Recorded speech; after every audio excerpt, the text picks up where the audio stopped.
So I'm Jim Dines, I'm the Managing Director of TS Rigging, a Essex-based company based in Malden in Essex. We've got a whole team of guys which are all they're all sailors, they all sail for pleasure, they sail as a job, and they rig and work on boats, so they understand why we do things and how we do it.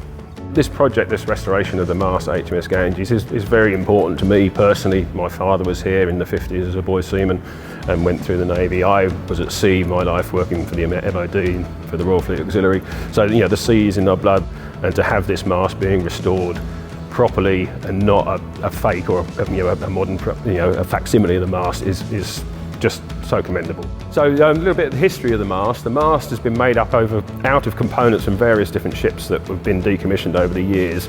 So the main mast, it's the lower section, which is a steel tube, came off HMS Cordelia, which was built in 1881. The other sections of the mast are all timber sections.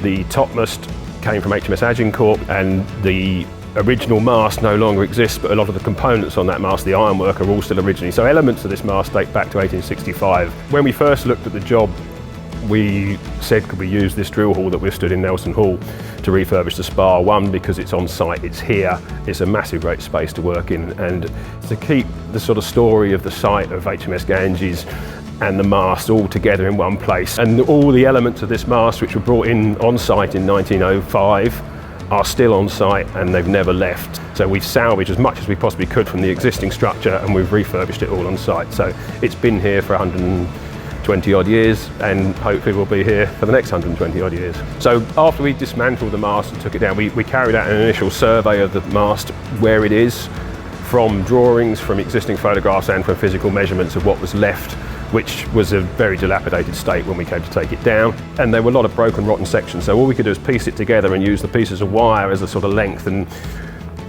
make up the missing pieces of the wooden spars, so we knew what was there. The actual woodwork is the same method of construction as gone back for hundreds of years. We aim to get the spars made and finished off in the next month or so, and then we'll work on to the rest of the standing rigging, the tops platforms, and then in the summer when the weather's better we'll go outside and we'll blast the main mast, which is the steel spar that remains buried in the ground, and carry out some repair works to that and get that painted. So that will go back together. The original lighting post is up there. The only bit we'll change is the button, which we renew because the old one was rotten. What we want to do is when the development's complete and open, is that mast to look like a new mast and be up there.